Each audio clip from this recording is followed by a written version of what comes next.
Yeah, Chobani zero fat Greek yogurt, and then some milk, some whole milk or 2%. Are you using zero fat in yours? Yeah, dude. You sure?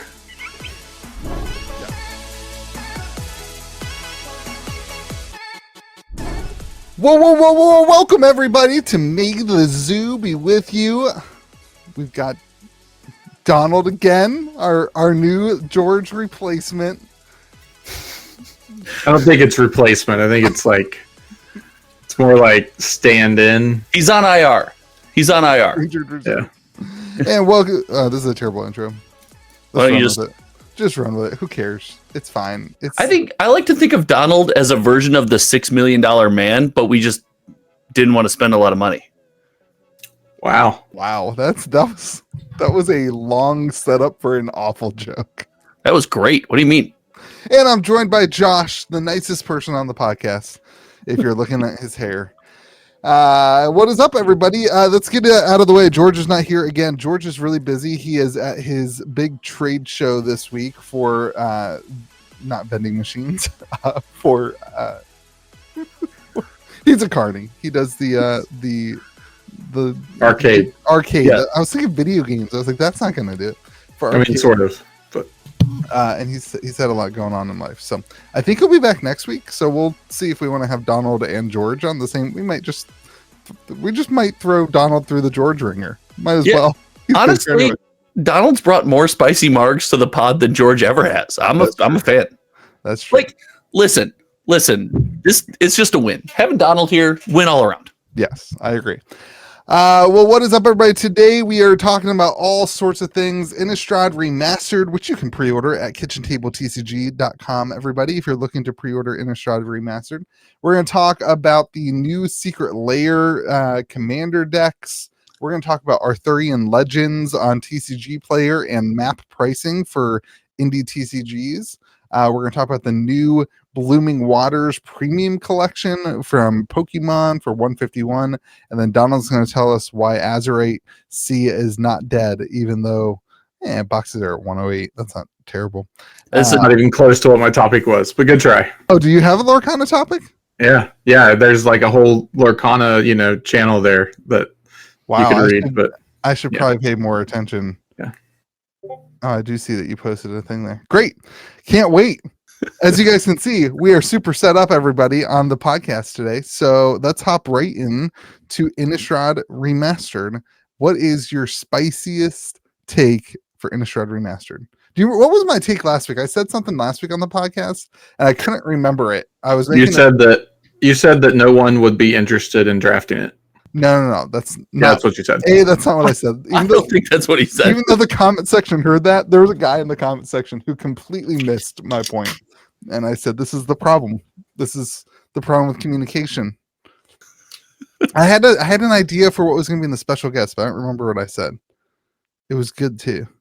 You said commander stuff. Like Innistrad themed commander stuff. That would make a lot of sense, I guess. That's not a very bold take. Do you guys have any bold take for Innistrad Remastered? No value in the box. Okay. Eeyore's back, baby. Eeyore is back. I prefer to be on your team. You're my favorite member of this podcast, including myself. Okay, Eeyore's back. That's what they're gonna do. What are they going to put in there? A bunch of commander staples that have nothing to do with Innistrad? There's nothing on the plane of Innistrad that is worth any amount of money anymore. Say Edgar Markov again. Say it. He's not on the plane. He's not part of Innistrad. He is in this set, buddy. It wasn't there in Shadows of Innistrad. Wasn't one of those sets? Didn't they have Eldrazi show up? Yeah, Emrakul was in. Emrakul's like a $50 card. There's no way the cheapest version of Emrakul is $50. Is that true? Which one is that? That's wild. Emrakul, the Promised End, is like $50. Yeah, he's not wrong about that. I can't. Well, that's because nobody can spell it to buy it. Yeah, fair enough. The nobody can list the card because they can't spell it. And she was Promised End is a $50 card, $45. She was in Eldritch Moon, which was the second set of shadows. Whoa! So, did you just say she is Emrakul a female? yes. Emrakul has a gender? I thought it was just a I think Emrakul is an enigma as vexing as life itself. It's a she. Oh, are you reading flavor text? Look at you. Look at you, dude. I never knew that Emrakul.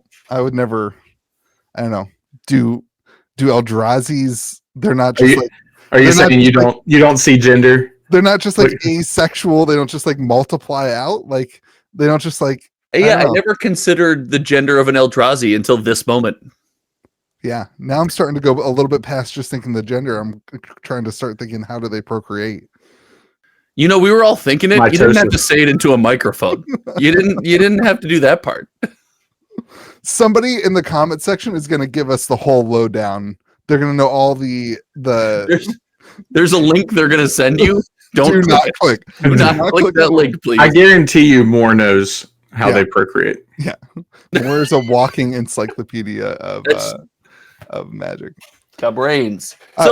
So they have Liliana as like the big sales point of this right now. Like everywhere, her face is plastered onto it. I plastered her face onto the thumbnail of my video this week, and it did very well. There you go. I mean, Liliana's great. She's iconic. She's a wonderful character. The card is just useless now. Yeah, I mean, the card is worthless. Certainly, we will see the first serialized Liliana of the Veil in this product. Really? I mean, assuming how would they not do that? How would they not do that? Yeah, assuming they do serialize, she will definitely be one of them. We know they're doing serialized. All right, so you're filling the George shoes very well so far. I don't know anything about Magic. I don't play Magic. Yeah. For the record, chat and comment section. Chat. There's no chat. We're not live. Donald is. I would love to see Donald and Josh play Magic against each other because I think Donald would take Josh. That'd be fun. Yeah, I mean that's no question. But Donald is a very, very good Magic player who is well versed as anybody on this podcast in the history of Magic as well. Yeah, but then he's been playing Lorcana recently, so his skills have gotten a little dull. That's probably true too. Nah, if anything, it got better because I started playing a real card game. Wow, God. Call me in 30 years when your game's been dead for 20. People who quit Magic the Gathering are the worst. I know, right? They are. The best part is when their game dies and they're like, well, yeah, I guess I'll go to a draft. To be fair, I quit Magic before I started Lorcana. I have spent all week on crypto Twitter, and I still think people who quit Magic are the worst. 100%. The lack of self-awareness is the wild part. I had been Magic retired for 6 months when I went to MagicCon Chicago and top 8'd the Pauper Cup. Pauper. Dude. Yeah. Highly competitive. You top 8 the Commander Cup too? Okay, so let's fill in Donald a little bit because that will also fill in the chat. Not the chat. God, I'm so bad at this. That'll also fill in the viewers who are not familiar. There is serialized cards in unique artwork, Donald. Yes. That the artwork looks. I mean, it's super cool. I'll drop a link in the chat for you so you can look at it. But the artwork is like, I think, some of the best serialized artwork that we've seen. Maybe the alternative would be like the Lord of the Rings Borderless. I know everybody hated those, but as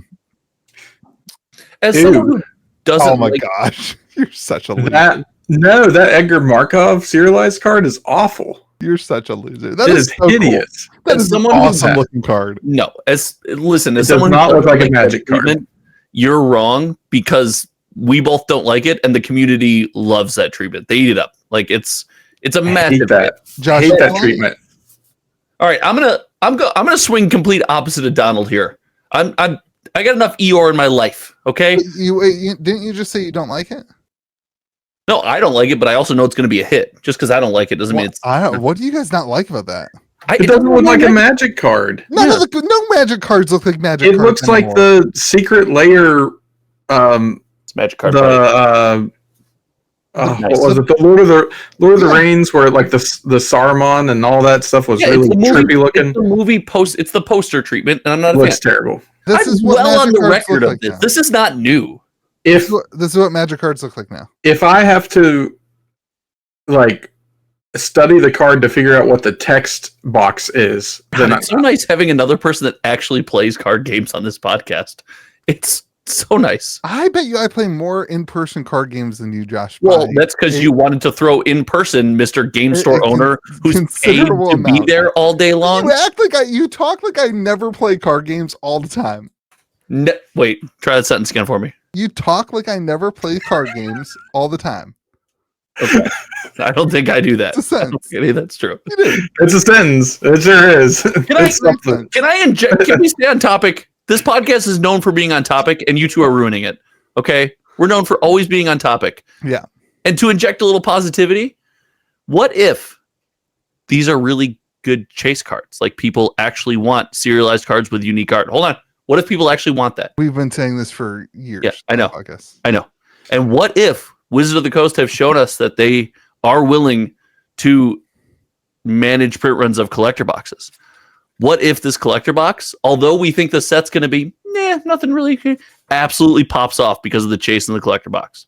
I think this set will do just as well as like Ravnica Remastered has. Ravnica Remastered was a flop when it first came out. It took a year. And in terms of sales and the eventual market, I think this is going to be as good, if not better, than Ravnica Remastered. Yeah, but collector boxes do nothing for the play booster or whatever they're going to call it this time around if they've changed it again. Yeah, importantly, it is a play booster. Booster. That's another thing I thought we could talk about because this is the first play booster for the remastered line,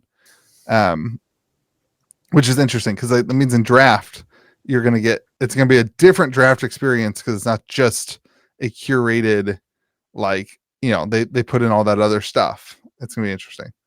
It also says here that the serialized Edgar Markov cards are in English only. Even if you open a different language collector booster, it still only comes in English. That's every serialized card. That's how interesting. Mm-hmm. Very interesting. So why is the play booster distinction important here? I think it's only important.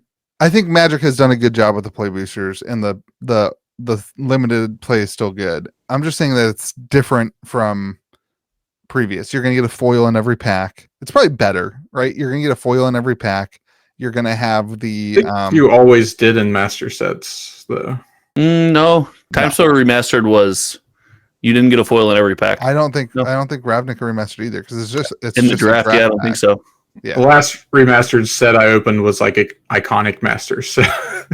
That was a master set. We're talking about this is a remastered sets, right? Yeah. You're such a boomer. I am. Don't say that. Apparently the comments get mad that. Was the comment section on him about being a boomer? Comment section was honest last week. Because I'm 40, I'm not a boomer. I'm a Gen X. Even though did someone do the math? If you come to this podcast and do the math, two things are going to happen. A, lower quality of life for you. B, we're going to get banned. So just don't. In 2 weeks, I'll be 41, and then I think I graduate to boomer then. No. Boomer, we don't need to get into what the word boomer means. It's about your birth year. I know. Yeah. To me, it's more of a way of life. It's really a belief system. Once he gets his house and you're on his lawn, you just wait, buddy. You just wait. Man, I will be yelling at people to get off my lawn. I already yell at clouds. I mean, like, imagine a single kid steps on that lawn. Anyway, I think this is gonna do well. The pre-orders for my Gold Wizards have been pretty strong. Like, people are pretty interested and think it. I mean, that tells me that they think people are gonna want the singles and they're gonna want it. It's interesting to see like how bullish people go towards these remastered sets, because I feel the way that you two are feeling, where it's like, I said this with Dominaria or with Ravnica Remastered. Where's the value? They had just reprinted Cyclonic Rift. They had just reprinted Doubling Season. They had just reprinted all the stuff. The Shocklands were never going to be like the big value engine. No, but it's important to have meat on that bone, that $8 to $12 tier, right? Yeah. I think we're going to miss out on a lot of that here. There really isn't that backbone that I can think of in Innistrad that's going to really carry that $8 to $12 tier in this set. What I think we might actually see is the widest gap between collector booster box and play booster box that we've seen yet. I think we might see the biggest, step. Normally, since the play booster's been out, we've seen both either kind of rise or both fall. This one, you could tell me a scenario where the play booster box is, people just want to draft it. Donald said it. The draft experience is awesome. We want to draft it. But the collector booster box maybe actually pumps here. Yeah. I mean, like, I think it's all contingent on the amount that they print, right? Like, I think that's obviously going to be a huge part of it. They've shown us they'll go easy. The slow lands are the cycle from Innistrad Midnight Hunt. At least they're like $5. Aren't some of those closer to like 2? Yeah, I'm sure. Yeah, it's a needed. Those land cycles are cool. Having fast lands, having slow lands, these are all neat things. They're pretty cheap though. There is a good chunk of vampires from like commander staple vampires that have a good chunk of value. The problem with cards like that is that a lot of the times they have a good chunk of value because they've only seen one print. Right. And then they crash. Yeah. You put them in a remastered set like this. The capture of Jin Zhao. Yeah. You put them in a remastered set like this, and all of a sudden a $15 card becomes a 15-cent card. Yep. And like, that's not going to help. That will help sell the set initially. That will not help sell long term. Correct me if I'm wrong, but this is the first like actual reprint of Edgar Markov too. He had a Judge promo, but that's not a reprint. Yep. I mean, like he's set around $100 for a long time. He's going to come down with it. I think he already started to. Like this is an actual in a set reprint. Like, but his only other printing was in a precon. Like, there's no way that the supply of a precon commander is the same as getting printed in a set. Yeah. Especially back then. Especially like the old 2017. 17, yeah. All right. Have you looked up the price of him, Louis? $65. Oh yeah, so he's already. Never mind. I was going to say he lands around 50, but it might be even lower than that. Dude, that graph is insane. Yeah, it's a it's a scary graph. So no, I've been looking at crypto Twitter all day, and that graph's insane. This is one of those sets where we're going to have to learn to love this more, because it's going to be Magic that isn't Universes Beyond. That's going to be a good play experience. The remastered sets, for what they're worth, are always good curated play experiences. We debated last week for 10 minutes which one was better, which one we liked, which one we thought was better. They're all good in their own right. They're all good enough, right? People get excited for them. The value, though, in this, it's just, I don't know. I don't see where it's going to come from, man. If Edgar's your top, and he's already like $50 again. It depends on if you see like the Eldrazi in here. If you have the Emrakul as a serialized card and a unique card, I'm talking about the play booster though. I'm not talking about the play booster. Will not have value. The play booster won't have value. Nobody thinks the play booster will have value. Nobody is arguing that for almost any set. But every set comes out and it does have value. Like, it's crazy how it ends up working, because then stores are not thinking to themselves, what I want to do is I want to commit to an extra 150 boxes of the play booster so that I can spend hours cracking open packs and break even. Nobody is doing that. Why did you get a crappy Anchorman Legend of Ron Burgundy voice there? That's my store owner voice. Oh, okay, gotcha. But what incentive do you have to buy a box of play boosters unless you're drafting? I mean, there's got to be some incentive. Have you just discovered that people who crack packs sometimes just like cracking packs? Like, is this that moment? Well, like, I think most people, I don't know how to feel about this. It's not financially smart. You should. I think there are people who will come. But there are people who will come into the store and just want to crack the box, and they do that every week. Like, that person buys a box every week. That's what they do. Whatever. But I hear what Donald's saying. Donald, I think that those people have moved to collector boxes. People who open, and I think it's kind of genius on Wizards' part. I was thinking about this the other day. Somebody came in, they paid $100 for 2 collector packs of Lord of the Rings. I said to myself, I remember the day back in my day, you could buy an entire booster box for $150. Your for voice For $100, yeah. And you still can if you play Lorcana. My thought process I was like thinking to myself, why did this person do that? And I said, well, the value that they're going to get out of it is roughly the same, and they only have 10 cards to list if they're selling, rather than if they opened up a whole box, they have 30 cards to list. And like, I think that there's a true element to that for stores too, who are like, I will go heavy on collector boxes because I don't see a huge downside risk on if I open up a bunch of collector boxes. If I open up 50 collector boxes, I'm going to hit one, hopefully. If I have more to it, I'll hit one of the serialized cards. If I open them myself, I won't hit a serialized card. But if we hit a serialized card, that pays for like, about probably 10 of the boxes on release, like at least 5 to 10 of the boxes. And that's where you get a lot of your value, and you don't have as many cards to list. But I'm not going to open up 100 play booster boxes. There's just not, it doesn't work as well as a collector box. So, that's intentional, right?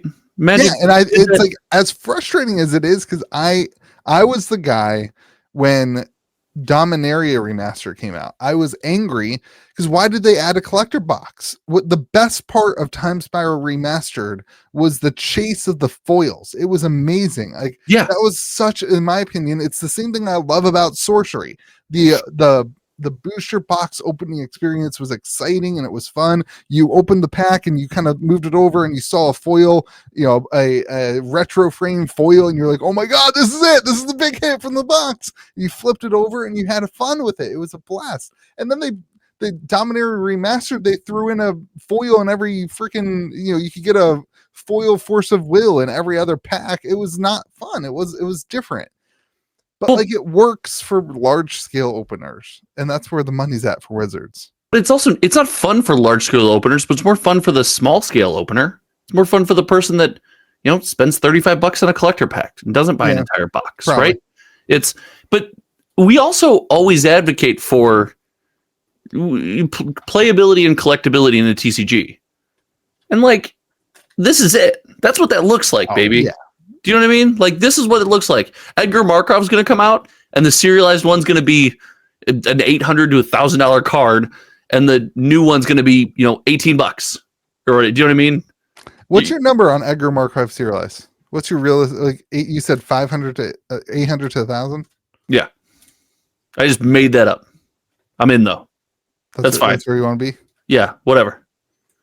If it's, I feel like it's over $2,000. You think so? Maybe I'm crazy. No, I'm it depends on the no. Do we know it's out of 500? What is it out of? I think it's out of 500. 500. I'm crazy. Maybe I think 800 to 1,000 is probably pretty spot on. So I hate to say that about you, anything that you say, but don't argue with serialized cards. Let's not leave me alone. Because like the 300 Soul Ring from Lord of the Rings is a $6,000 card. That's also the most iconic card. No, I know, but that's what I'm saying. Like, that's less printed by almost half, and in addition, it's like, so that puts this one at $3,000, and it's like not even close. So I think 800 to thousands. That's one. I mean, we always talk about the Magic's a player's game. You pull that Soul Ring, it goes in everything. I play that Soul Ring gets played in every single commander deck you own, right? Like, the nice thing about these serialized compared to the Soul Ring is you could play with this as a commander. That's kind of the flex piece that I think is a win. That's a great take. I already said it in my video. So if you're gonna, I said that when Commander Masters came out. This is amazing. They have serialized cards. No, I said about the portrait art, and I said their next step should be serialized commanders because it's something I'm telling you, they listen to the podcast. They always have it on display. Oh man, I love that you're on this train now. This is a good train to be on. They heard what I said about Mark Roseweiler's aunt, and they're listening to the podcast. Finally. It's a good train to be on. Welcome here. I'll give you your ticket. You can join my train. Yeah, I don't know. This will be an interesting set. I'm pretty like. I've been bearish on everything. I've been bearish on Ravnica Remastered. I was bearish on Lord of the Rings Special Collector Edition. I'm changing my tune. So for those of you who bet the inverse of Louis, the inverse Louis fund? Yeah, the inverse Louis fund. The Zara Louis. Yeah. That's the only reason I still have any money or a channel, by the way. Just betting the inverse. It'd be interesting. But anyway, I think December 3rd, we're supposed to get more info. So maybe we'll revisit this one in 2 weeks to see. Now, do people turn out? We don't really like we like playing remastered sets. Do people turn out because it's early in the year? It's cold, but we haven't had a Magic set in a while, and remastered sets are fun. Do people turn out for pre-release? I think they do. There's no pre-release. It's a release event. Fair enough. The release. I think what Donald said last week has a little truth. There's like 17 people in the world who remember drafting Innistrad remastered, and I think all 17 of those people will show up. But then I think there's a chunk of people who will know the iconic characters like Edgar Markov, Liliana, and be like, oh, I think a limited experience with those people would be fun. And so I think people will be excited about this. Yeah, because Edgar Markov does so well for you in a limited deck. I mean, sure. You could run this in limited. You can. Oh, you definitely can. Yeah, it'd be a great card. His only like true purpose is to set in the command zone. But Vampire. This is a bomb. This is a bomb in limited. 4/4. Anytime you attack with it, you get a 1/1 counter on all your kindred vampires. Oh wait, can we say tribal again? Kindred's the correct word. Typal, whatever it is. We suck. I might actually show up to play Innistrad Remastered. Yeah, you're one of the 17 that I was talking about. Yeah, and I mean, maybe if you'll pay for me, I'll show up. You can play for free anytime you want. Louis, if you pay for my flight, I'll go too. That's the payment for being on the podcast. There you go. Yeah. There you go. Wait, there's payment? At least it's worth something. Yeah, any event you want. It's free. Oh, you got to fly me out. There you go. Nope. Dang, I just said there you go. Sorry, bud. Right. You should have read the fine print. If only it was typed like a normal contract instead of the contract was made to look like a movie poster, so you couldn't tell what the hell was on it. Sorry, man. All right. Cool. Let's move on to the new secret layer. All right, I have a question without looking it up. What do you guys think the previous secret layers are going for? The previous secret layer commander decks are going for on TCG Player. Cats and Dogs 275. Oh, Cats and Dogs is huge. 275 Cats and Dogs. I don't know if there's any others that are anywhere close to that. I'm going to tell you the names of them. There's from Cute to Brute. There's Cats and Dogs, and the flip a coin. Heads I win. Heads you win. Tails you lose. Tails you lose. That's probably the most valuable. They're just like us, but cooler with wings. Angels. That's the most valuable. Cute to Brute's the least valuable. Angels is slightly below Cats and Dogs. So coin flip, Cats and Dogs, Angels, Cute to Brute. You think coin flip's higher than Cats and Dogs? I do. I don't think so. I do. Josh is right. Tails You Win is higher than Cats and Dogs by about $20. $318 for the Tails You Win. Oh dang, that means I was slightly off on Cats and Dogs. Cats and Dogs is just under $300. The Cute to Brute, Josh was wrong because he said was the most expensive. No, I thought it was the least expensive. Oh, you got that right. It's $200. And then Angels was right. Yeah. Wait, Angels is the most expensive of all of them. Oh, this is the one I got out of order. $450 a deck. What a lame commander strategy. Here, look at my Angels. So those are wild to me.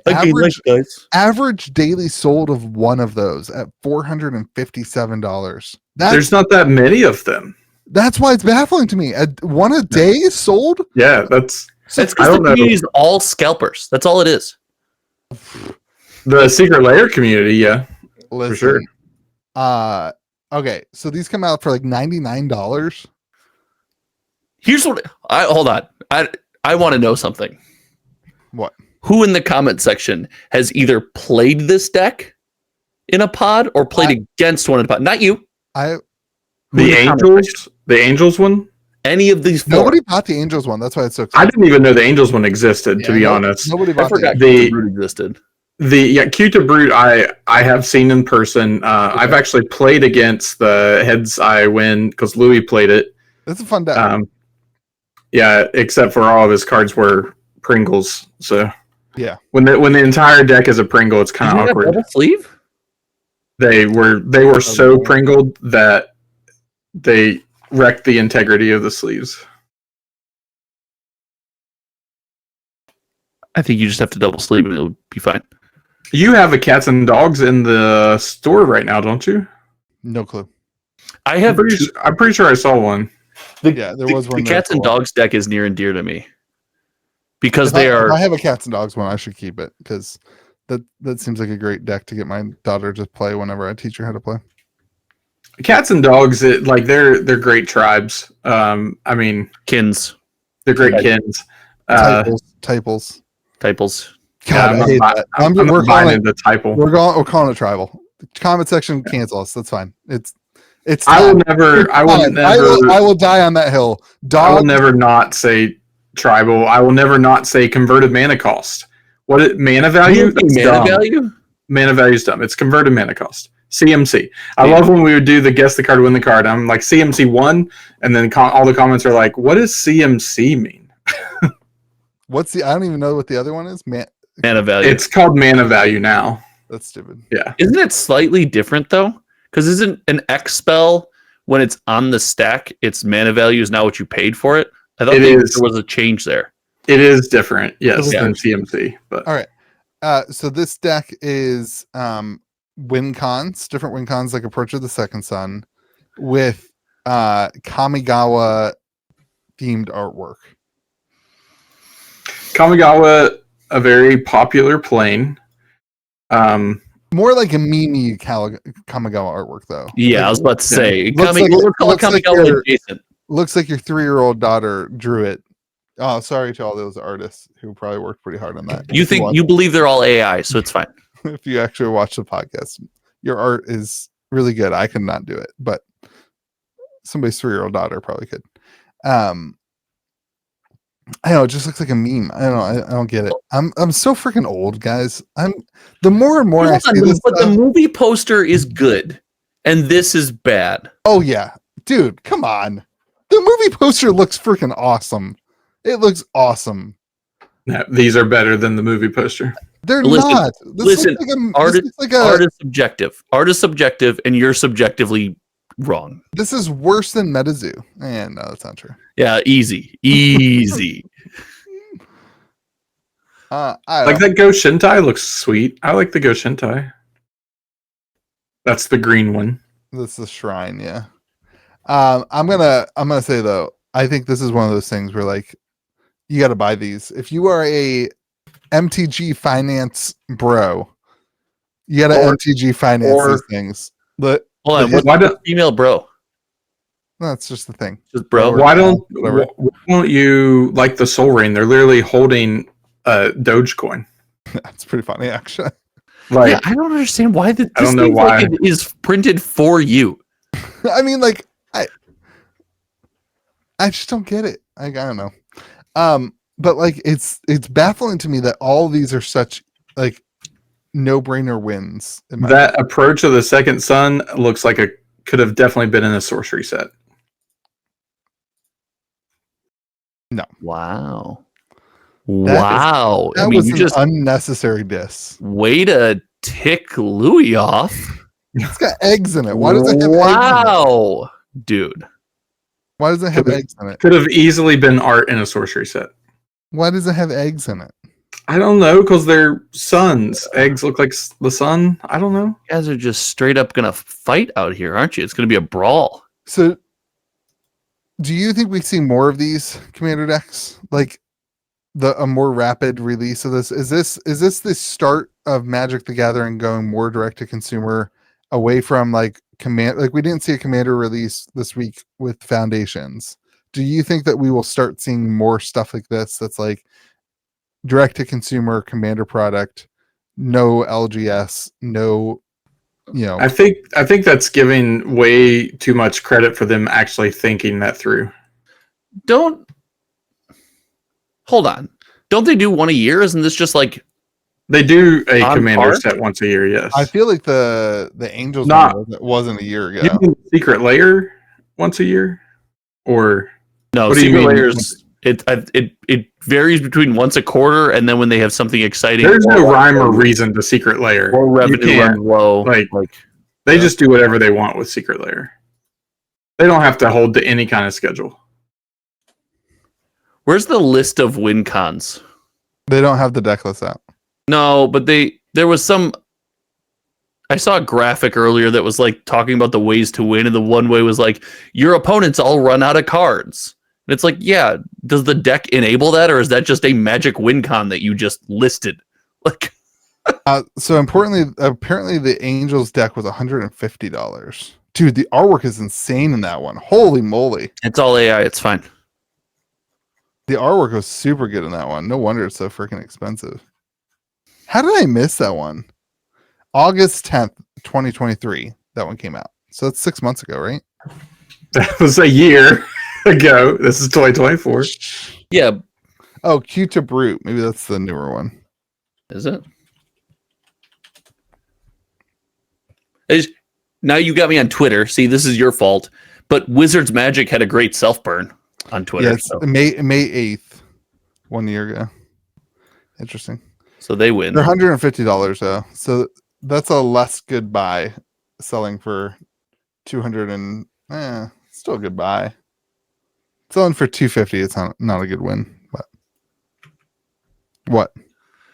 It's just we're so in the weeds of the value of commander decks. I love it. I'm just baffled. I'm baffled by it because I think it's a weird price point for people where like a lot of people will speculate on the Marvel Secret Lair at $50, right? So like the average consumer will be like, yeah, I'll buy an extra one, and they'll go to flip it, and that, you know, drives the value down. It's $50. $150 is a lot. It's a lot more money for your average consumer to be like, I'm going to buy 2 of these to flip one. Like, Sure. It's a lot more of an investment, which I think provides an opportunity for like people who look at secret layers like this with the way of like flipping them. I think it kind of provides, I don't know, a thought process for that. All I want to talk about is Wizard self burn. This is when they named their Wizards of the Coast Jumpstart deck ruining the game. Very self aware. I don't understand why it ruins the game. It breaks the fourth wall. Because everyone says Wizards of the Coast is ruining the game. Did the deck ruin the game? I don't know. I don't know how to explain this to you. There's 2 Jumpstart decks that have names. The names of one Jumpstart deck is Wizards. The names of the other Jumpstart deck is of the Coast. Why is that a self burn? It's probably something they did on purpose. Wizards tweeted a few pack pair nicknames for when you get them. Copied Bookworms is late homework, so nicknames for decks. Landfall and Pirates is X marks the spot. Wizards of the Coast is the nickname of the deck is ruining the game. I didn't see the ruining the game. That's pretty funny. It's also fair to point out now. It's a mono blue deck, so it probably does. It probably That's funny. See, they get humor. They're good. Do you? I didn't know that that's what it said. You didn't set it up very well. I didn't know. Like, I literally didn't know what was showed happening. it to you. What do you want me to read? That 15? There's 100 words there. You could have stopped there. What did you expect me to read? You're on a tiny little screen. I was elected to lead, not to read. This will be an interesting one. I don't know. There's not really much else to talk about in Magic. That's why we're talking about this. So that's why we're stalling. All right, let's move on. Arthurian Legends. Anybody else have anything to talk about with Magic? I think it's interesting that Wizards of the Coast is setting themselves up for lower revenue, and I think they are going to sell more direct to consumer in the coming year. Oh, you want to get in that? Yeah. Oh, yeah. We don't have to get it next week. We'll get into it next week. Listen, I've said for years, direct to consumer booster boxes are coming out in Secret Lair. There will be a Secret Lair. Already happened. Yeah, I think that's fair. I actually got another one in today. They lost one of my packages of the Mystery Booster 2, and I got my other one in today. So I'm stoked about that. Nice. I think like that's certainly the way that it looks for that one. Josh disagreed last week, but that's fine. Wait, what did I disagree with? You said that it wasn't just a Secret Lair thing, that it was available at conventions. But I made the argument that it was not really available at conventions because we were literally at the convention that they said it was going to be available at, and they didn't have it. It wasn't out when we were at Gen Con. Yeah, but it's one of the promos for the festival in the box. The promo from our convention is in there. Yeah, and it was a limited like content creator only event to debut the product at Gen Con. Right. I'm so confused. Josh is right. You broke my brain. It wasn't out yet. Like it wasn't like it will be at conventions moving forward, but it wasn't out when we went to Gen Con. Yeah, sure. Was not released. My brain is broken, but that might be my fault. It wasn't even fully spoiled. Louis, this one might be on me. Well, it's just confusing because the promo from ours was in there. The promo from 6 years ago is still in there. It's just stupid. Like, the promo from MagicCon Chicago was in there too, though. You can still get that's what I'm talking about. The Path to Exile and the Lightning Bolts. They're in every. It's because they printed so many of them. They just throw them in every box. I remember buying those Path to Exiles when they first came out, like 4 years ago, for like $60, and now they get traded in. They're like $3. Like, oh my god! It's because there's so many. They put them in every festival in a box that they do, and there's so many of them. So Josh, you think what do they end up doing? Like a yearly release, or do you think they do something? I personally think they should do this. I think with the addition of MSRP now, they should take the Pokemon model and they should have a booster box on Secret Lair or Magic.com, whatever, that comes with an exclusive promo, and is sold at MSRP. It should be, if MSRP for a collector box is $350, which I think it is, something like that. That should be the price of a collector box when you buy it directly from Wizards, and it should come with some sort of, like Pokemon has the stamped promos for Pokemon Center exclusive stuff. And that's how I hate that. I hate that so much. I mean, I think it just poo-poos on the local game store. I hate it. Well, listen, I agree that it poo-poos on the local game store. I don't agree that it's not going to happen in the worst way. Oh, I'm sure it will. Wizards putting up pre-orders for distro costs like they do on Amazon, and then it being for Amazon, and then it being even worse for game stores because you as a consumer have no reason to shop at your game store at all because it's $100 cheaper than $100 cheaper. Louis. I get that I'm the exception here, but I have never bought a sealed product of Magic anywhere other than my local game store ever in my life, and I never will. Yeah, because you're. Because I'm a boomer once again.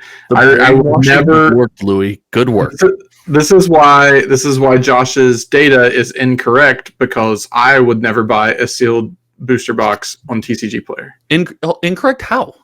Because you don't have my data, Josh. I never claimed to. You don't have me. Never claimed to. How many booster boxes of Magic have you bought in the last 6 years, Donald? In the last 6 years? Okay, that's not fair. In the last 6 years, I've probably bought... 3 years. In the last 3 years. In the last 3 years? None. Yeah, there you go. Supporting that local game store. Josh, your data, spot on, buddy. Spot on. Really, really supporting that local game store. But let's talk about how many Lorcana boxes I bought in the last 3 years. That's Louis, fair. You make your $2 every time. Look at you. Crushing it. I don't think I make $2 off Donald, to be honest. He also runs all my events, so he's the GOAT. Donald is the GOAT. I don't know. I think we inevitably see it. I really, really will be. You will see a very angry video from me if they do it in a way that I think undercuts the LGS. If they do it in a way that puts the price high, if they do it in a way that says our product should be valued at $350, something crazy, that works well for me. That does good for me because I can then look at that price and decide what works for my store and what works for the ecosystem. And people will see 350 and then they'll see my price of 300 and that's a win. But if they look at Wizards and the Wizards price is $285 and the box costs me $284, right? And they get a free promo there, I can't compete with that. And that's the fear I have. And so the thing is, though, they only hurt themselves if they put all the LGSs out of business. That only hurts their bottom dollar because it does. I mean, there will be significantly less people that play Magic if they don't have a place to play Magic. Not all Magic. There'll be less people that play Magic. This might come as a shock, but not all Magic players are social butterflies that have a lot of friends. I think that is I think there's a lot of revenue that they lose as a result of losing the local game stores. There's also a lot of costs that they would not I agree that. I think though, if they do lose the local game stores, if they will never do this, first of all. Yeah. There's too much going on. You've got contracts with distribution. This is too big of an ecosystem. It also doesn't behoove them to rock the profitable model. No.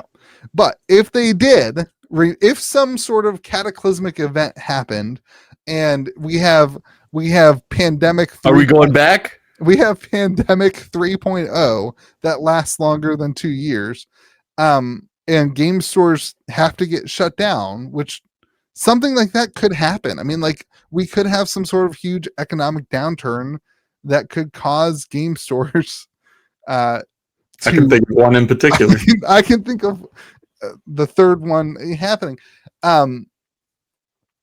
They could move to a model and it would be more profitable for them to just sell, like, less revenue but more profit. Yeah, if they just sold direct to consumer.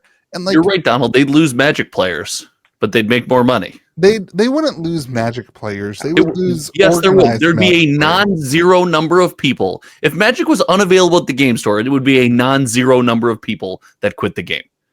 I'm not saying it would be but a massive percentage, but it would be a non-zero number. But hold on, think about the pandemic. My wife played Magic in the pandemic. They gained a Magic player in the pandemic. If that pandemic went on for any longer, and then lost it as soon as she was allowed to go back outside. Yeah, let's say. My point is that people get creative for how they want to engage in their hobbies. I do think it would limit the growth of the card game longer term. But people who are dedicated to the hobby get creative. People who are not dedicated say, I'll move on to something that's far more convenient for me. And in reality, what would happen is you'd see a lot more like coffee shops, like library game type things happening. Can I tell you how much I would love to do that?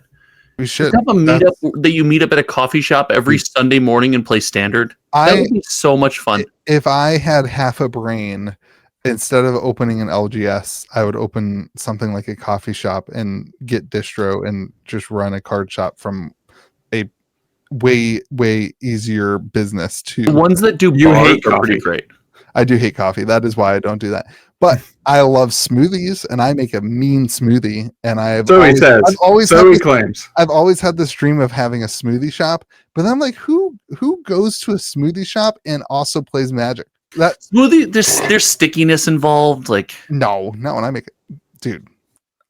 I'm not good at making a smoothie. Like, wait, I'm not good at much, but I make a good smoothie. Stop talking about it. He shames me every time I buy a smoothie because he says it's disgusting and his smoothie is so much better. Yet he's still never made me a smoothie. So there also isn't a smoothie shop. This is fair. That already isn't implementing the game store model of jack up the prices as high as possible and take as much money from people as you can imagine. Smoothies have to be expensive to make. I don't know what the cost basis for my smoothie would be. It cannot be what like a Jamba Juice is. It's insane. I don't know, man. It's wild out there. Like so you want to get into what's in my smoothie and we can evaluate the costs, or is that boring? Yeah, let's go PPO. What's your price per ounce? So we use like the cherry berry blend mix. I don't make like the frozen one. Yeah, the frozen. Yeah, that's fine. It's good enough. You make a half of that, and then we use like a full thing of what's that yogurt, that the Greek yogurt? Chobani. Yogurt. Yeah, Chobani 0-fat Greek yogurt, and then some milk, some whole milk or 2%. Are you using 0 fat in yours? Yeah, dude. You sure? Yeah. Duh. Oh God, that was so good, and you didn't get it either. God, that was so good. Donald, will you send that to George, please? And then you put some of that zero sugar juicy juice stuff in there. Yeah. Mix it up with some greens, some whatever it's called. Oh, you put some green. Some, no, spinach? No, spinach. Yeah, spinach, baby spinach. Really? You put spinach? Oh yeah, dude, you gotta get your veggies in somehow. I believe this is how we get our 3-year-old to eat vegetables, by the way. We give her the smoothie. That's all right. Listen, I'm in. Next time we're together. Smoothie time. I bet you it's like a $7 cost. We might get. It's just so expensive. Yeah. But now you have smoothie distribution. I don't think so you're getting cost all that stuff. Yeah. Owning a business that would have to have like a food license seems like a That's so headache that stressful. I never want to go through. in my So life. Every employee has to have a food handler's card. Yeah. And then like my employees are fantastic. They make mistakes though, doing things with cards. Could you imagine Joey trying to make a smoothie? Well, let's not call him out by name. Like, let's not. No, I cannot imagine any of my employees making a smoothie. I couldn't imagine you making a smoothie to this moment, and now I kind of want one.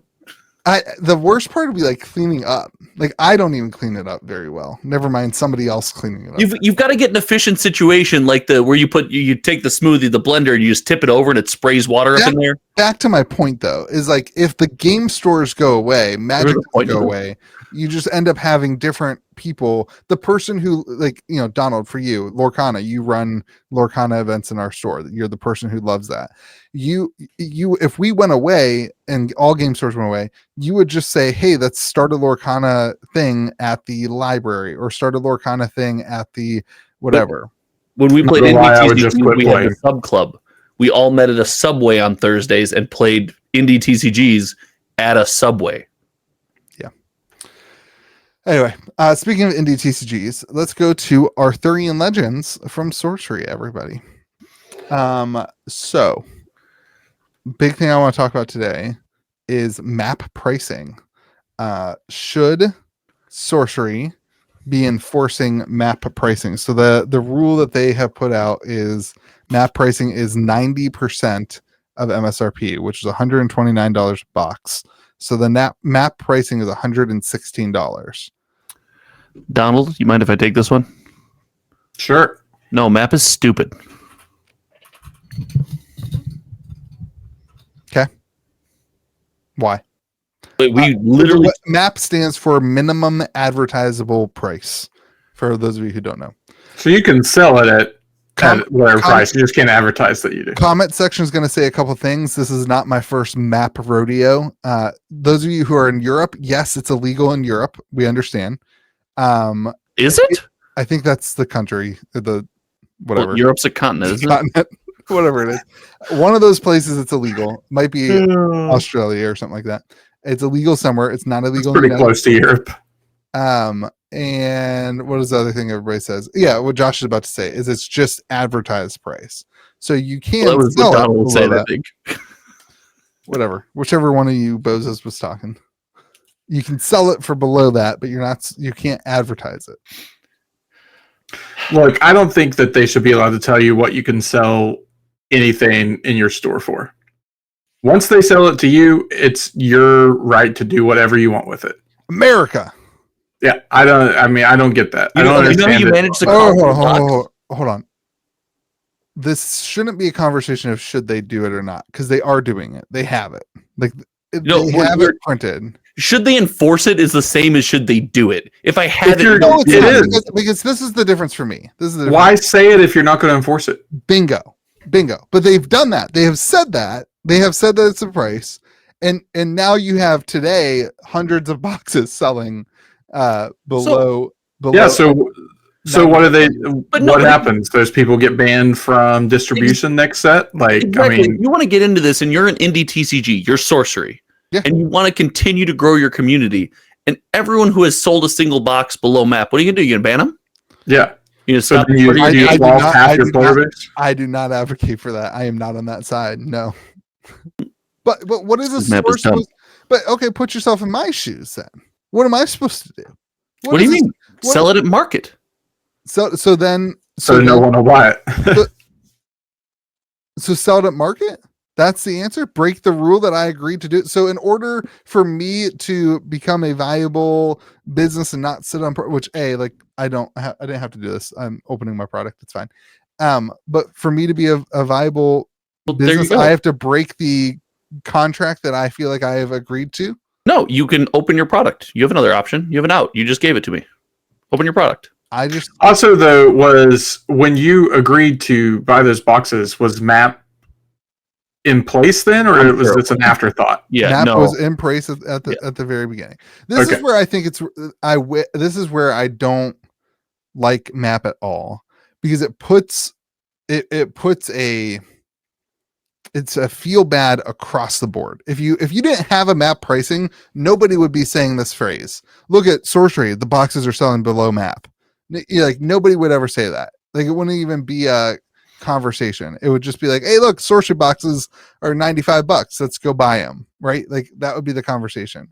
But instead it turns into, and we, there's a stigma attached to this for those of you who have been around to the channel for a long time, because MetaZoo was literally banning people from their Discord server. And Josh is pulling up. Oh, that's you said below map. I thought yeah. Fab was also doing that too. Like the people were stores were getting banned. Yeah, it still does it. Was banned for selling it. I don't think that's the way. Like I don't think it benefits sorcery to ban stores who took a risk on their product. Like it's a wild thing to be an indie TCG that has 20 stores playing your game and tell 10 of them you can't do it anymore. That's the double-edged sword that is map, right? You kind of put your foot down. Right. And there's no win to it. Right. You say, hey, I'm willing to do this. Now, I'm sure in a bubble, if it works, right? In Donald's example, you have 20 stores. You ban 10 stores. Your product now frees up and other people can get it. But here's the fault in that logic. If your product was already, people were selling it below map, when it frees up, people don't necessarily want it. Right. You have now said this is what the product is worth. The market has said the product is worth this, and so now even what you're going to have is stores who are just going to sell it below that, but they're not going to advertise it. They're going to do it behind the closed doors. And I mean, look at Lorcana. We established that 145 is that what or 149, whatever the MSRP of the box is not what the consumers want them at. The consumers are driving those prices. I mean,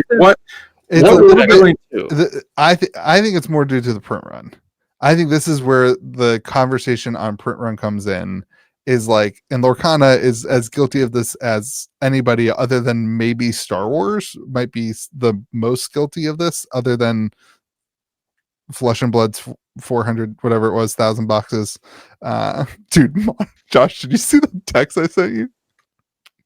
Monarch boxes are 50. Oh, hold on. That's not fun. That's just a fact. And that was baffling. Somebody sent me that. I'm sure somebody can think about who sent it to me, but I was like, oh my gosh. But I digress. Anyway, but like when you print that much product, the market says this is all we can absorb, and that's where the price goes to. Right. And this has always been the challenge. This is a tale as old as time. Yeah, this is the biggest challenge for indie TCGs for sure. Yeah, for all TCGs. I mean, Magic struggled with this too. Yes, they did. You're correct. Magic did struggle with this. They had a trump card though. They sold everything else on Amazon at their cost. Pokemon and Magic struggle with it in a completely different way though. Let me hold on. Let me show you what I have been following: the Star Wars Facebook group, which is this has been this week the most classic indie TCG bubble burst experience I've had in 2 or 3 years. The Star Wars Facebook group, the players are complaining that the stores are selling the boxes for too cheap because they see it as the game is dying. This is when things have not worked. When the game never was alive. No, it was, but they're like the Facebook group for a month, maybe. The Facebook group is full of these complaints being like, why are stores selling at what we know is a loss? The game is great, whatever. And the reason is that Star Wars fell asleep on the print button, got greedy, and is a complete and utter. It's gonna I don't know a single store who's gonna order set 4 and is going to be like, I want more than the boxes for my locals. Like, there's no reason to not just be like, hey, I'll take a case or 2 cases to sell boxes to the 10 players. Like, you're not going to sit on any boxes because there's going to be a billion of them, and there's no reason. And that's what. And then they're going to do the opposite. They're going to, way undercut their print run. No, and then there's 5. That's the pendulum moving the wrong direction. Yeah, dude. Once you those decisions are already in place. Like, sure, but I mean, like, if the game survives for 2 more sets, then Well, then you lose. What you end up losing is the non-player hype. You end up losing those consumers who don't play the game and who just collect and invest. I know, or play casually, or just yeah, I know a couple of guys who, Star Wars is the one I'm using right now because this is the one that's happening, but who collected the hell out of Star Wars. They have full master sets. They opened 40 boxes of each set, and they want nothing. They didn't order any of this set because they saw the writing on the wall with the last set. But shout out Jim. We've been telling him to sell his set for weeks. I know one too. Like, even they did the first set reprint, and boxes are like $110 now. They were $250 3 weeks ago. I mean, it's insane. And I think with sorcery, I guess when I saw them say the map pricing, I think we maybe even talked about it on the podcast. I think I said, because one of the reasons they did it is because they lowered the MSRP while raising the cost. Okay. So the cost per pack. Yeah. They lowered the MSRP while raising the cost per pack. And one of the things they said was, in order to offset that, we're going to put in a map pricing to make sure that stores can still sell at a margin that is, whatever. But again, and I don't think anything bad will come from this for sorcery, because we've seen it happen before where everyone goes, it's selling below map. And if the company just stands by and says, okay, I'm just not going to do anything, maybe I shouldn't have put this in place in the first place, nothing happens, right? But I just don't understand what that logic is. You say, hey, we're going to put this on the floor to be a safeguard, but if the market rejects it and doesn't like it, or there's too much, or whatever other factors might be, it's going to go below that anyway. Right. Even though we put this in place as a safeguard, because we have no ammunition to throw at our safeguard. We have no enforcement. So how is, what's the logic there? And that's where I feel like they shouldn't. I don't think they should do anything with it. And the market is buying up. I mean, the boxes were at 95 earlier today, and now they're 105. The market is scooping up those boxes as stores just come out and sure. But I hope that sorcery sees they are not above this idea of overprinting. They are flirting with the line of losing. It feels bad for somebody who pre-ordered boxes from me or from Rudy or from Team Covenant or whoever, who bought boxes and bought a ton of boxes at MSRP. It feels bad for them to now look at these prices and see, oh, I could have saved $30 a box if I would have just not pre-ordered, if I would have just waited. I think the major screw up was the timing of the restock. I think it was way too quick compared to release. They should, and maybe the initial release should have been smaller, and then you can have the restock at the same time, but smaller, and trickle out the boxes over an extended period of time, instead of just dumping it all at once, and then for the next 11 months there's nothing. And that's where I feel like I don't agree that the timing was wrong. I was ready for more boxes. Most people, I think, were also ready for. I talked to another store who was also ready for more boxes. I think it was the quantity of the timing where maybe looking at this and saying, stores that are in the network who are running events, they get 2 cases, right? That's this has been your take, and if you're going to do it this way, this is not a bad take. Yeah, and then you don't have the, I don't know who, no ill will towards Phanto Mitch, but Phanto Mitch is a seller that I see on literally every single product on TCG Player. They are not a sorcery. I highly doubt.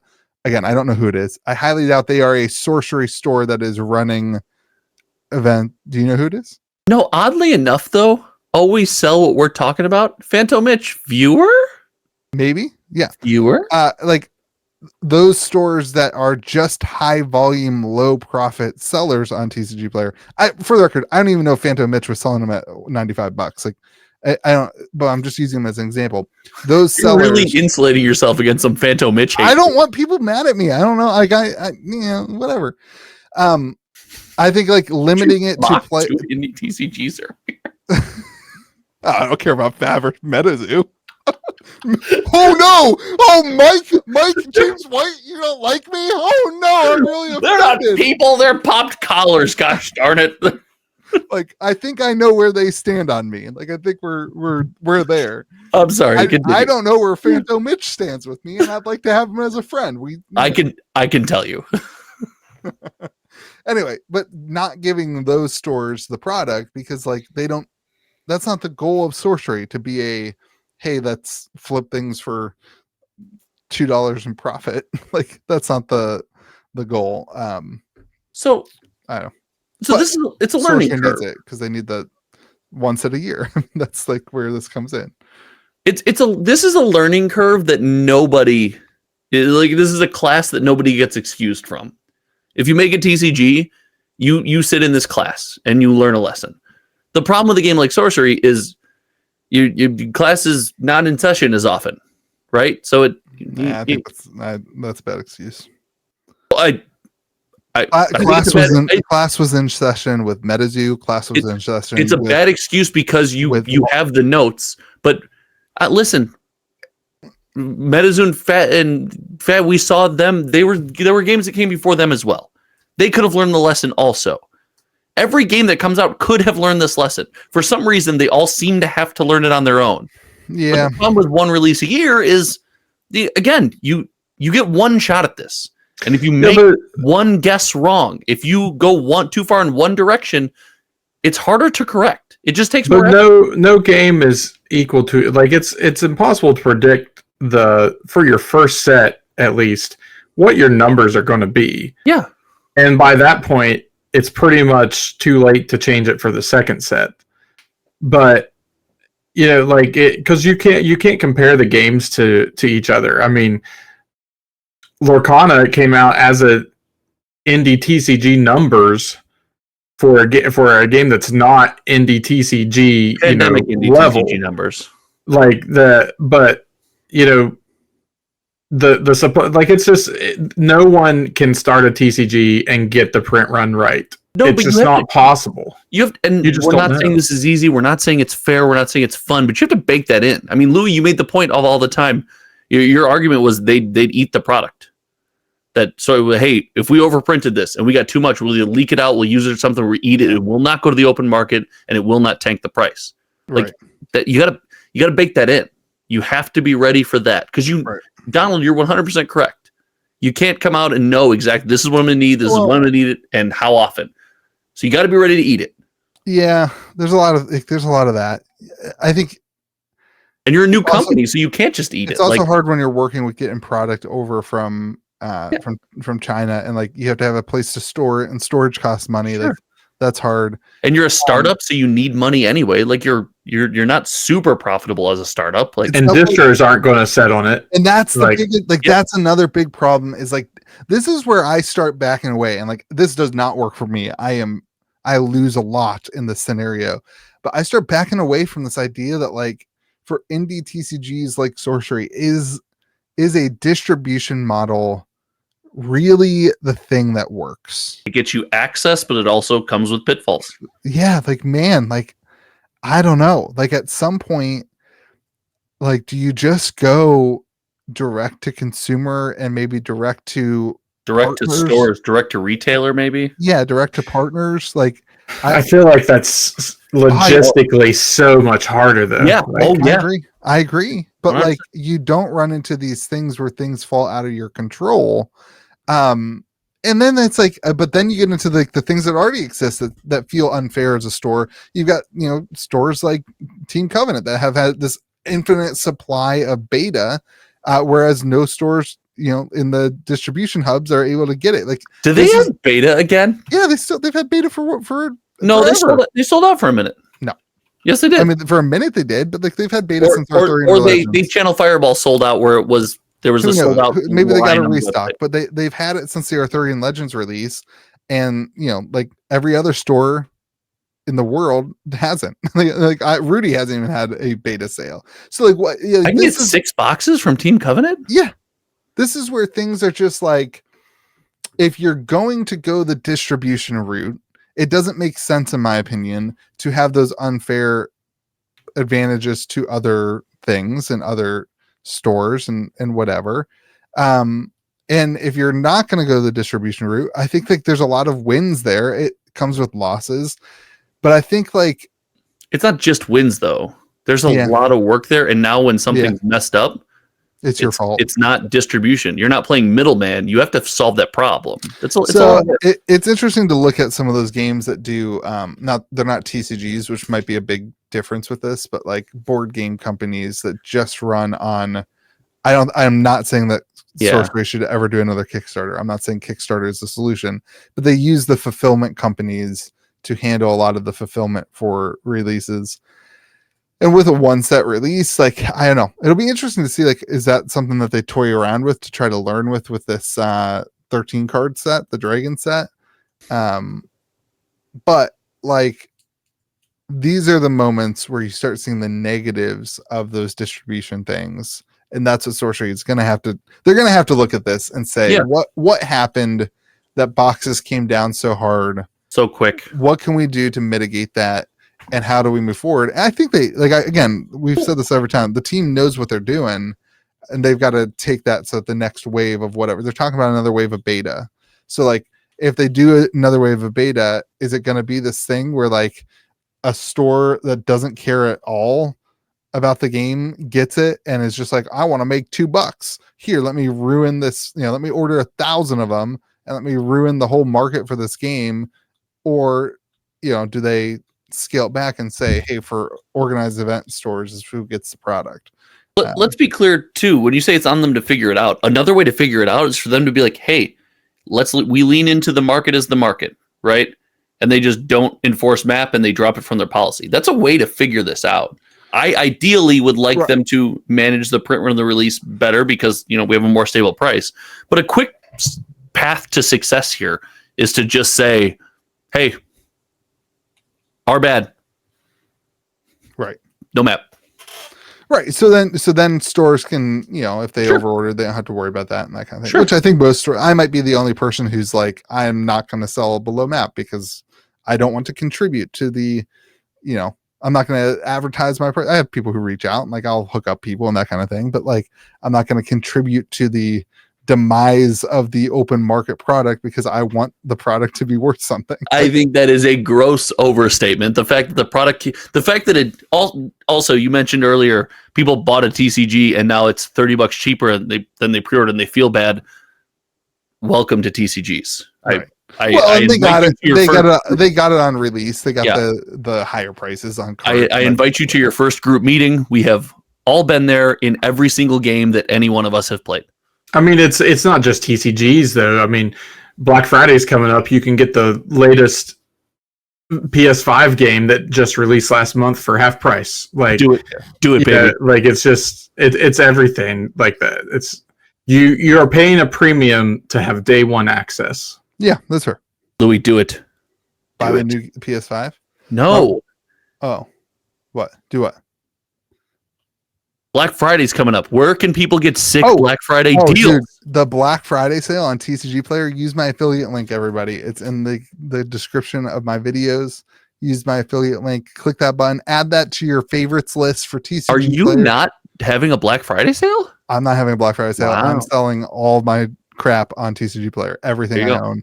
The store is doing a complete and utter inventory flush out and a purge, and I will be competing with Phanto Mitch on about 400 items, baby. Let's go. Let's fight our way to the bottom, Phanto Mitch. But I bet if Gold Wizards wanted to get some additional savings, you'd probably hook them up. Sure. Gold Wizards, you get whatever you want. You let me know what you want. I'm going to be so freaking busy. I told all my staff, I said, you guys can have a great Thanksgiving, but then after Thanksgiving weekend, I need all hands on deck. Friday, Saturday, Sunday. That's not after Monday. Thanksgiving weekend. No, That's literally the day after Thanksgiving. You lied to their faces. One of them needs Saturday off because his brother has to work on Thanksgiving. And I was like, oh, apparently your brother's job is more important than your job, huh? And he looked you in the eye. I also won't be there on Saturday, so I hope somebody's running Lorcana. I'll be running it while we ship everything we own. I'll be buying more Pokemon cards probably. I'm not gonna buy anything. The Black Friday sales, I don't know. I can never tell, like, if you're not there at 9 a.m. buying cards, which again, if you do, use my affiliate link in my description of my videos. If you're not there at 9 a.m. buying cards, don't prices go up higher than like 5 to 10%, and then you end up not really saving much money? Do you think you're the only person that's like on that day trying to compete for the lowest spot? And I think no, I am. I'm not the only person. I understand but that. I think people will keep recycling at that low price because everyone is just trying. This is an opportunity to get off things. How often does it when you set up that automatic, like, you can set up thing? you can set up 15 automated things a day, but you probably we specify per game, so we really only have one for Magic, but you can hit the button as many times as you want. But the schedule, you can schedule 15. But there's way better tools than Louis using TCG Player Mass Price to adjust your inventory as well. There's like some stores pay for tools, but I'm cheap, so I don't do that. You'll be manually clicking These websites that try to take 2% of the sales, I'm like, no, I'm not giving you 2% of my sales. I need that 2%. That's like, there's no shot. The margins in this industry are not good enough for you to take 2% from me. And this is why I have a lot of extra product to sell. You're a bozo, dude. You should develop a system for me. I'll do it for 0.5%.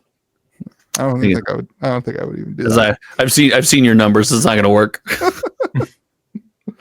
Anyway, what's next? What are we talking about? Oh, Pokemon. Blooming Waters. We've talked about this already, I think. How does a water bloom? Well, I think it's just their way of putting Venusaur and Blastoise in the same product. Okay. A premium collection, 12 151 packs coming with this product, which makes this, I believe, 12 times 5. I believe it'll be around a $60 product. Does the Pokemon market cool off before this?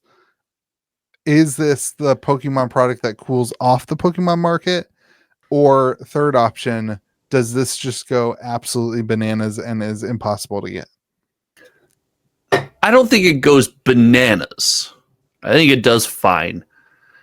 I think Pokemon's seeing a bit of what we see, and again, I've started paying attention to this more recently, even within the last year, but it feels more like Magic to me. The community's, we're excited about the next thing. When you re-release the old thing, when you give me the Aftermath, when you give me the extra packs, when you give me the Midnight Hunt double feature, I'm not as in. I'm not as interested. I am. It's great. It's good. It's fine. I'm more interested in the next set. So I would actually say I think this is probably going to do slightly less well than we assume, but still well. I think all the focus is forward, man. The next two sets, there's the Team Rocket set, and then what's the other one called? I forgot what the next set's called. I don't know. I don't remember off the top of my head. But that's where the focus is. Oh, the next I one. agree with Josh. Evolutions. Eevee something. I don't know. It's not called Eevee something, but it's Eevee, I thought. It's Prismatic Evolutions. Boom, baby. Professional content creator. I made a Pokemon video once. It was awesome. I think that this product will be very connected to what happens with like the 151 market as a whole, which has been absolutely pumping, which is the question. Like, you will be interested in this product if the Charizard is still whatever $200, like that kind of thing. If there's still those big polls, and then the other thing I think this goes back to is like, how much do I fall asleep on the print button of this? Is the Blooming Waters Premium Collection printed like Crown Zenith ETBs were when everybody wanted Crown Zenith, because like, holy moly, Crown Zenith at one point was in a similar position where everybody wanted it and it was the hot set, and then they did the reprint and like all of a sudden nobody wanted it. This seems though late enough in the release cadence that like Pokemon packs are like 10 to $12 a piece for 151. Like that's like a very high sales, that kind of world. There are 12 packs here and MSRP is $60. I don't see this not selling out very, very quickly. There's a lot of people who missed out on 151. Like there's a lot of people who like weren't involved, who were mad at, you know, the world of Pokemon, and like that graph's crazy. This is the wildest thing I've ever seen in TCGs. As far as in a bubble, you know, all sales on one platform, the reinvigoration of interest here is something you don't see. You don't see that. November, and we're halfway through the month, so that's going to be lower probably. Yeah, probably, but you don't see this. Yeah. That's not something you see in our space. Like I think this probably doesn't continue that trend. It's probably not all mooning, but like this just goes to show it's a good time to release this product. Interest is still there. That would have not been on my bingo card. I was high on this set. I think this was the freest win of TCG takes in 2024. I still think it's the freest win of TCG. Takes. But I'm saying it was the biggest layup of like, hey, what set do you think is going to do well? Oh, 151, boom, nailed it. Of course it is, right? Like, but I did not see that. I didn't see interest increasing. This will be a very interesting release because the volume of packs is large, but the footprint of the product is massive. So like shipping this is going to be an utter disaster. Like I don't want to put this up on my website to sell. Like I don't want to sell this on TCG Player. I'm gonna have to find boxes that fit this crap. I'm gonna have to it's gonna be a complete mess to ship out this product. Disaster. Which means like, what do you do with it as a store? You put it on the shelf and it sells locally, or you crack it for packs. Like you just keep the loose packs. I think there's something else you do with it. I'm debating doing it. What? Sit on it forever? I think you'll offer box breaks. Yeah. These packs are exciting to open. When you become a PokeTuber, a full-fledged, I'm going to be very jealous of your sub count. First of all, I passed 10K, so eat it, nerd. Congratulations. Thanks 50 or 80K or whatever it is you're at now, Mr. Guess the Card, Win the Subscriber. 45, and I haven't done a Guess the Card, Win card in a while. Guess the Card, Win the Subscriber. That's what I should have called it. That's always what I should have called it. You should do that with Pokemon. I think isn't that where you stole that from? Yu-Gi-Oh! It doesn't work for Pokemon. Nobody knows what the cards do. No, there's like and the one guy already cornered the should I open it or should I keep it sealed guy. That guy's awesome. He's hilarious. There's like 6 Pokemon that people actually know that would be able to be guessable. The rest of them nobody can pronounce. Most of them are in this stack. Yeah. This is an interesting set. The other one to talk about is Prismatic Evolutions, which is like I've had more people reach out to me about Prismatic Evolutions than any Pokemon set since I started the channel, since I started the store. People who like don't even buy Pokemon. I've been like, hey, can I get some of that? I'm like, I don't even have my allocation yet. Like, yeah, it's crazy. Yeah, I mean, there's a reason for that, right? There's a reason they want it. Yeah. I ordered like thousands of bundles. Like I'll end up getting like 100. Like I ordered thousands. And we talk about Magic all the time, and it's disservice it does to its own IP. This is the benefit. This is the fruit of the labor when you care about your IP. Because it's out of reach. I got the Fusion Strike box up there. You can have a TCG that you don't put the cards from the set in.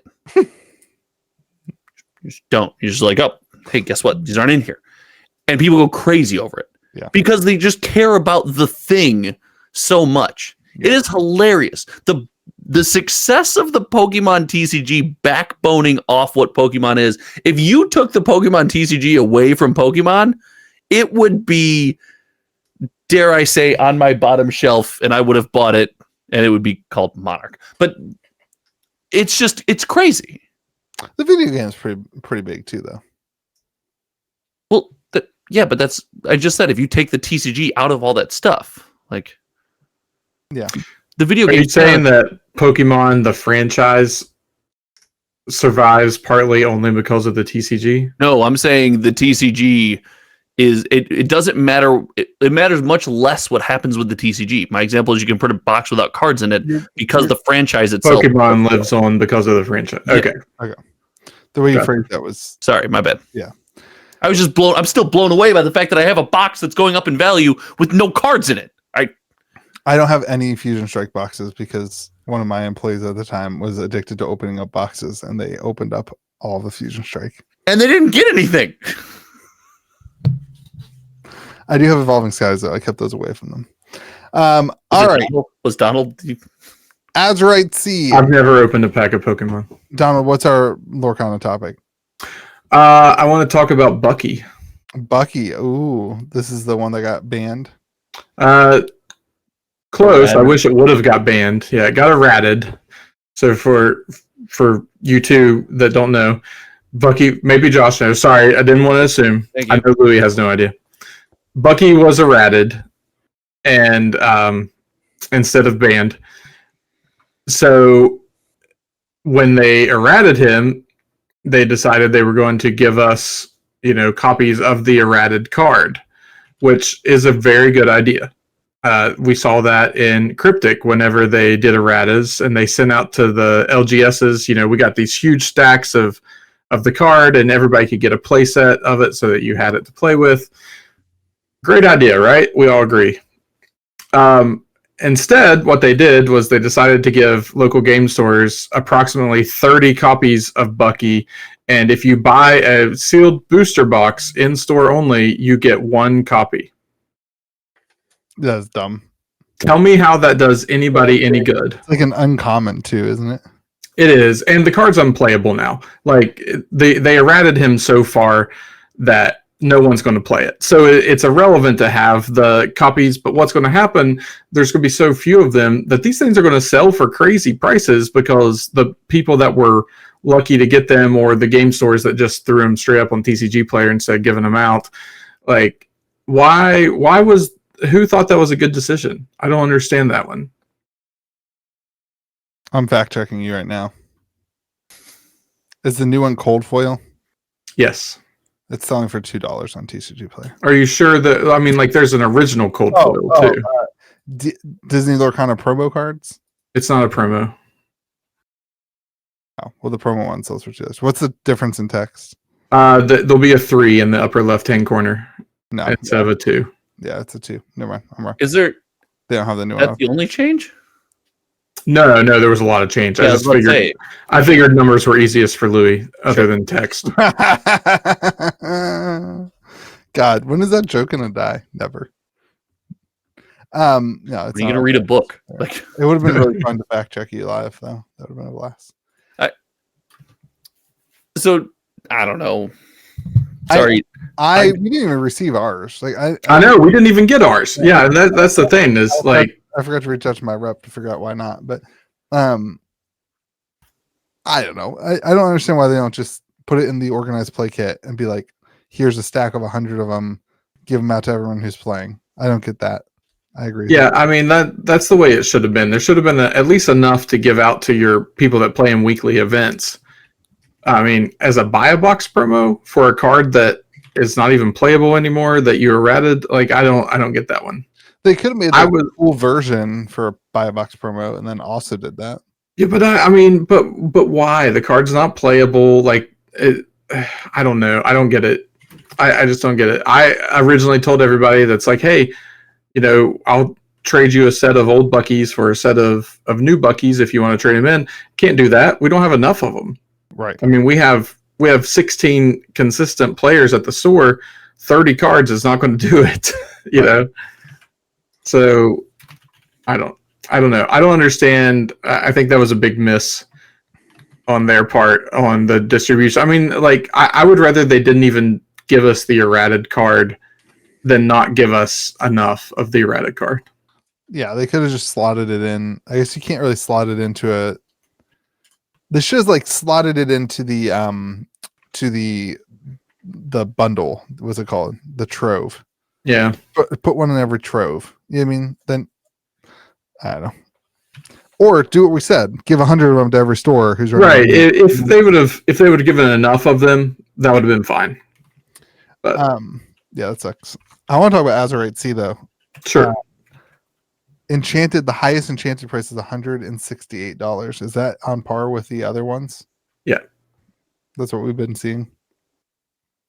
Yep, it's pretty consistent after release. Looks like the EV right now is shout out to our, I don't know if we're supposed to say who this is. Yeah, I don't think we are. I don't think we are. Shout out to you know who you are. EV is sitting at $134 right now for Azurite Sea, which is pretty good. There's some playable cards. That's cards over 35 cents. There's some pretty decent cards in the set.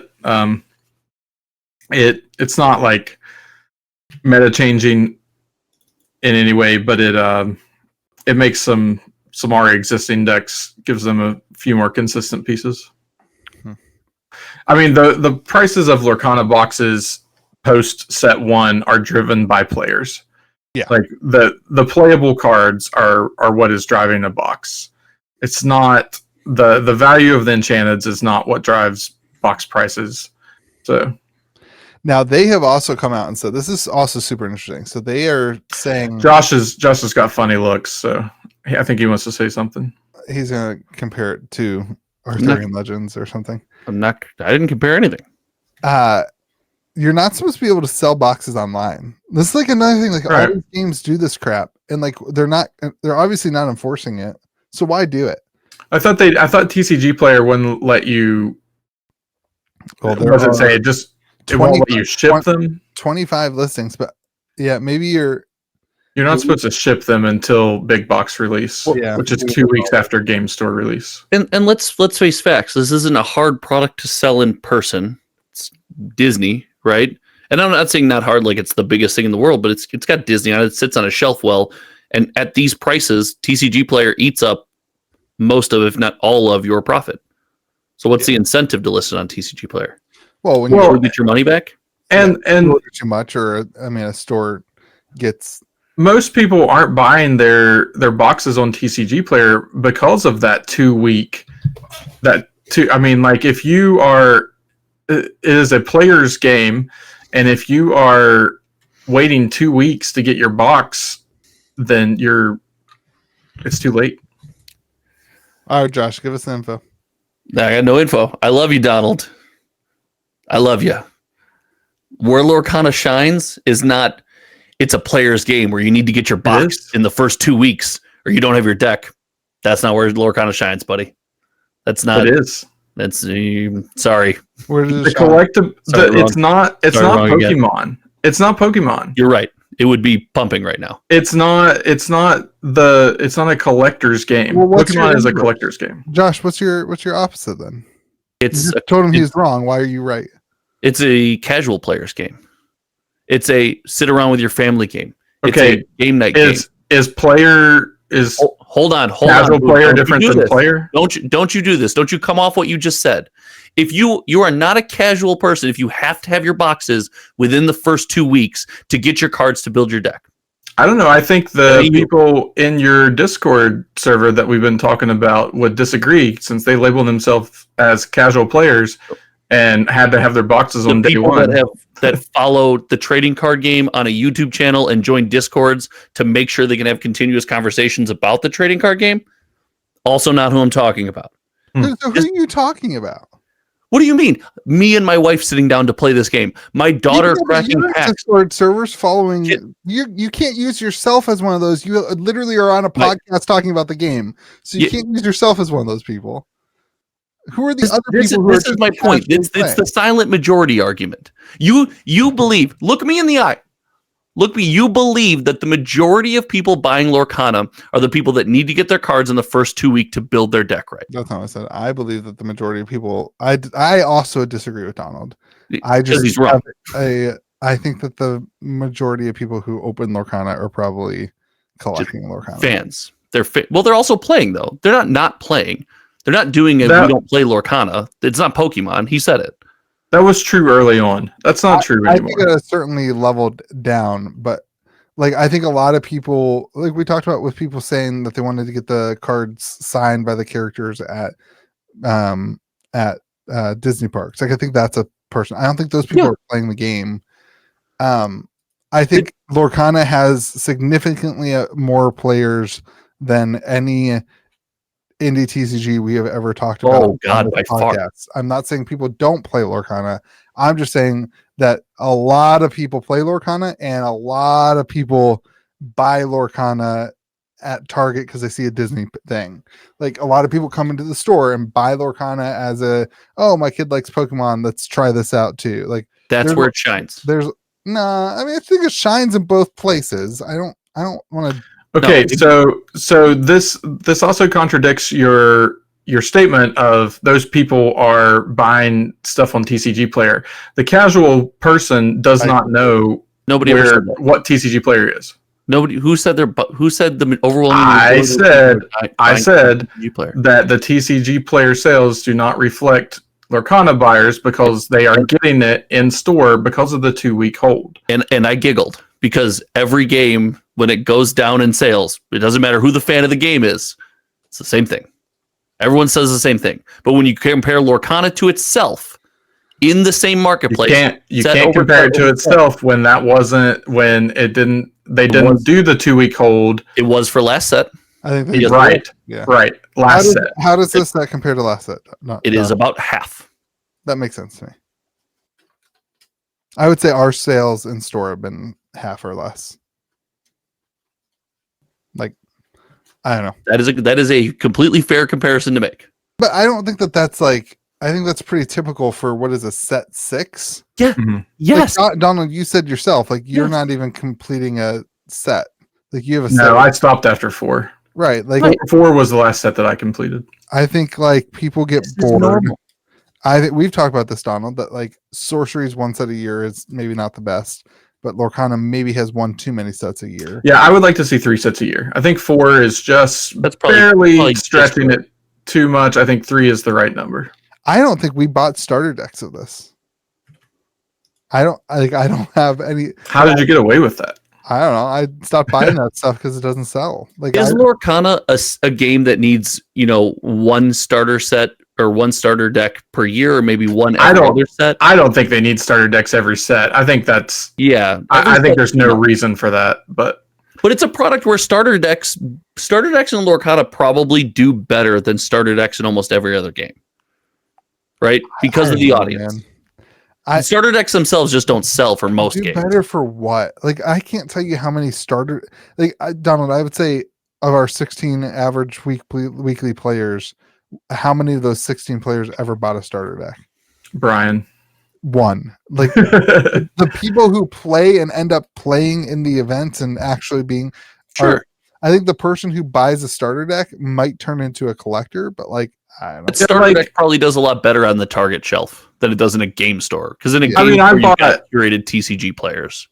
Like for other games, I've bought starter decks like when the game first comes out, but then there's no reason to buy a starter deck after that. Like that's even for new players coming in at a later time. Do they put unique cards in the starter decks? No. That's what they should do. Well, we don't want. There shouldn't be. I don't want to do that. But why not? I mean, that's like what Magic used to do with starter decks and with they did it with commander decks, the 2-player kits. And also every starter deck for Magic had a high cost 6, like a 6 cost legendary creature, a 6 cost planeswalker that was like the face of the deck, and like everybody bought it because they wanted to try out these. Do you mean unique art or unique functional? They had unique functional cards. Yeah, I don't like that. Well, see, the cards were never powerful enough to see play or play, but they were powerful enough that you as a player were like, holy crap, in a casual game, that seems like a lot of fun. Let me pick that up so I can try this really cool mechanic out that's like broken, but would cost way too much. Yeah, but it feels like we already solved that in 2024 or not just like in this day and age with treatments, right? different treatments on cards. No, but like again, like if you never played the Magic ones, you don't understand what I'm saying. But like, I remember Jace. There was a Jace that like the ability was so powerful, but it's a 6 cost, so it never. Yeah, the starter deck planeswalkers were always so high cost. Like I know what you're talking about. Yeah. Like, but I just think the answer is it was worth having on a shelf at a game store because the players of Magic would buy it just to spend 20 minutes with it and have fun with it. I think the answer is just don't print starter decks, but so you need starter decks for Target. You need starter decks for like the family that comes in. You don't need them with every release. Yeah, maybe it doesn't translate. It certainly doesn't translate to players in a store. Right. It's too frequent. Or maybe one starter deck. I mean, but that doesn't really work either because then you can't play them against each other. I mean, you can, but I'm also biased because we just opened up 300 starter decks for loose Lorcana packs because I needed to clear out space in our back room. So. Yeah, and that's a win that they do. I like starter decks that have the pack. I think that's a win. At least they have a floor to the price.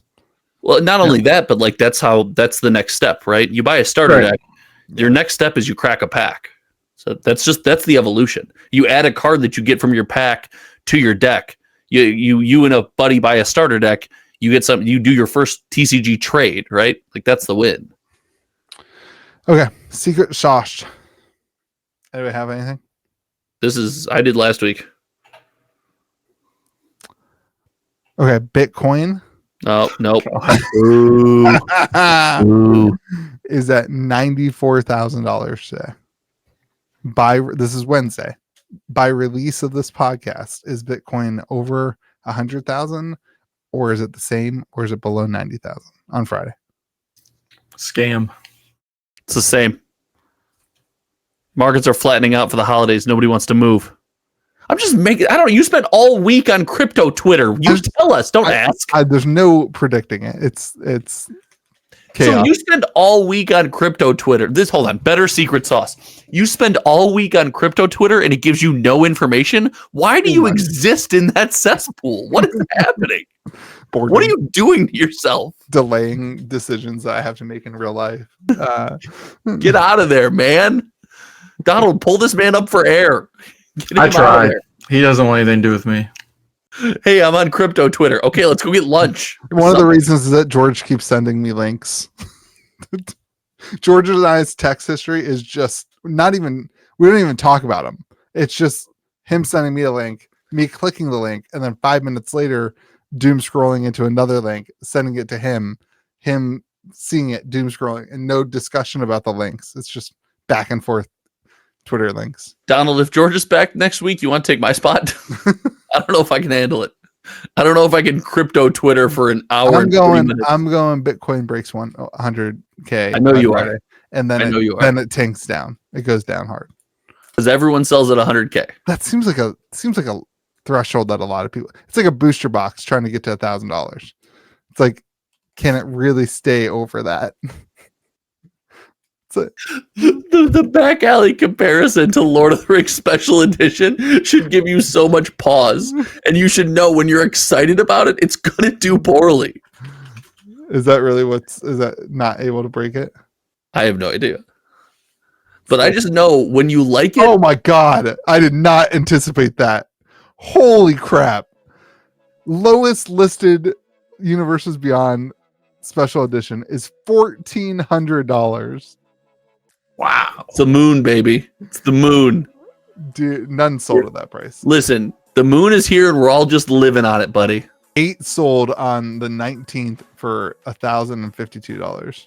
That's because we bought it out. You and me. TCG player buyouts. Banana Stand's at $1,500. Shout out to Banana Stand. Banana Stand's pumping the market. That's crazy. Look at him go. That's a big banana. I sold. You know it's going to go up because I sold 6 of them last week. How many did you wash in the washing machine? None. The reverse Louis ETF is just pays off, man. It just nothing but wins. Reversing. Hold on. What do you think crypto's gonna be? Set up your shorts. You can now. They opened that this week with Bitcoin. You can now short it, or you can set up calls. Oh, It's crazy. you. I do not involve myself in shorting anything. I make fun of people who do shorts and calls on stocks, and you're doing that for crypto. No, I am not smart enough. I've gone into it on like Robinhood to like be like whatever. I don't understand it. I don't. It's beyond my level of. Donald, don't spend too much time with him. You're going to end up with a MetaZoo NFT. No. Oh, that should have been the secret sauce. Should MetaZoo 2 adopt the MetaZoo? They NFTs? should 100% acknowledge the existing NFTs because I have a vested interest in this statement. Nobody has more of a vested interest in that than I do. That's true, 100%. I have a very minimal vested interest in it, but I'm going to pretend like it's life and death. All right, everyone. If you're still here through the crypto talk, thank you. Hopefully you go shop at KitchenTableTCG.com. Go subscribe to Josh's channel at Hometown TCG. You can go leave comments on Donald's old videos at Scruffy Looking Gaming. For every 5 subs I get this week, I will fight Louis.